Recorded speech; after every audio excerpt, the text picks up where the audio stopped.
more good than bad? Yeah, probably. I think we had to, let's be honest, we're not going to have a lot of time on the MCG. So I looked early on that the boys were a little bit jumper. We brought some boys here yesterday, of course, to have a look at Hawthorn and see the ground itself, see the crowd. Obviously a different crowd today, of course, but yeah, I think they'll only get better from that. And I thought their effort in general this late in the season for a group that's, I would say, have come on. They've certainly gone forward, that's for sure. I wouldn't say, well, you could say in some cases, individual cases, they've come a long way, but the load with the kids and the load with even some of our senior players is, the tidal wave's hit, that's for sure. Oh, look, maybe a dozen.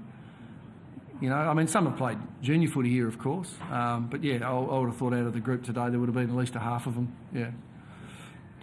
One of the goals today, disposals and clearances and all that, is it in that sense is it disappointing to lose given, you seem like you're really up for the game? Yeah, well, that's the thing. 18 to 49 in hit-outs down, and the boys to turn that around as far as the clearances go. Yeah, that was good. But there's parts of the game where we just, if I'm allowed to say it, we lost our structure a bit and allowed them to get their loose play going. And again, any side playing against us, they get their loose play going. It's very hard for us to stop. They're bigger bodies. They've probably spread for over. If not 2 to 3 years longer than what we've been able to do, and we struggle to catch the opposition when they do that, and so yeah, we just lost our way a bit, and still making a few, or turning some ball over deep in defence, which makes the opposition, allows them to score easily, I suppose, and it puts us on the back foot a bit. But as I said, to start the way we did in the last quarter, there was certainly a flicker of a fight there for the fellas, and kick a bit straighter. Who knows?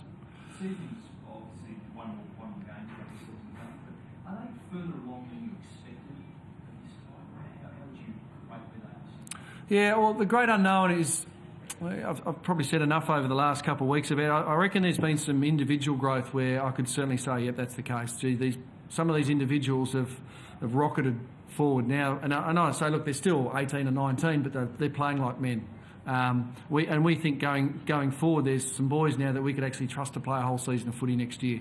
So that's pleasing. The hard thing is to judge is collectively how the actual side's gone as a group. Now, you can look at the wins and losses, and then you can certainly look at quarters and halves of football. We've been able to compete really well. Because we've had to pull the blokes in and out of positions, it hasn't allowed Gary Ablett to settle with 6 midfielders around him. So, Dion Prestia plays in for 3 weeks, and all of a sudden he goes out, and David Swallow comes in. He goes out, then Trent McKenzie goes in. So, that I'm confident when they settle down as a midfield group and our defenders settle down and our young forwards then settle down, there'll be some continuity, and I think the chemistry will get better, and I think that's where our biggest spike, I think, collectively will be next year. I don't think we'll see those massive gains for the individuals. I think they've taken some big steps forward. Are they going to continue to grow? Of course, we hope so. They can turn into a second-year player next year. But it's not just a magical thing. You're a second-year player, you're fixed and made, and I'm ready to go. So, and in some cases, Swallow and McKenzie and even Zach Smith and the ruck there, they're naturally going to have some more homework done on them, of course, as well. So it will become tougher for them. So they need to brace themselves for that. Of course, we need to get past Hawthorn, of course. And as I said, we just hope that the effort, like it was today, is there next week. Is 2 or 3 games enough to make a judgment on Nathan? Well, it's going to have to be. We can't invent any more games for him. We'll sit down with Nathan. Like, we got 15 boys out of contract. We think that, when I say the magical numbers, about 7 or 8 of those boys will have to go for us, obviously, to get into the draft and all those bits and pieces as well. So, we'll assess him. And Joel Tippett, that didn't play today, but probably will play next week. His 2 games going to be enough for him as well.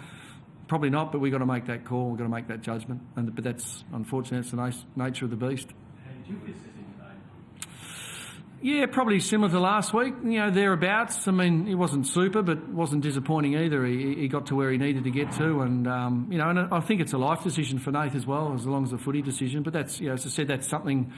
And again, whether he plays next week or not, we need to discuss the whole year and how his year's gone. Now, he's injured early, he's got himself back, got himself right, then he got injured again, and now he's come back late into the season. So, yeah, we've got to sort of look at him probably in his case, it's a 2-year. How's he gone over the last 2 years rather than just the last 2 or 3 games he plays? With your tall forward situation, obviously all your mature guys were midfield and Down back, defenders. yep. Do you back Dixon and Day and Beach to come on, or will you look outside the kind of core of mature tall forward? Yeah, look, that's something we'll sit down and assess, and see the rate of development with those boys. And again, because of our supply forward, I'm not sure inside 50s. I don't think we'd rank highly. We're probably down the bottom end of that. So to judge those forwards on our supply forward's a bit hard. But as Tommy Lynch has stood up, Charlie Dixon's looked thereabouts on occasions, but he's probably mirrored the side in quarters. In parts of quarters he's looked really good, and then he goes missing. Tommy Lynch is probably of our tall forwards, he's been the one that's probably produced the most, and again he's coming off almost half a pre-season, so he did a magnificent effort.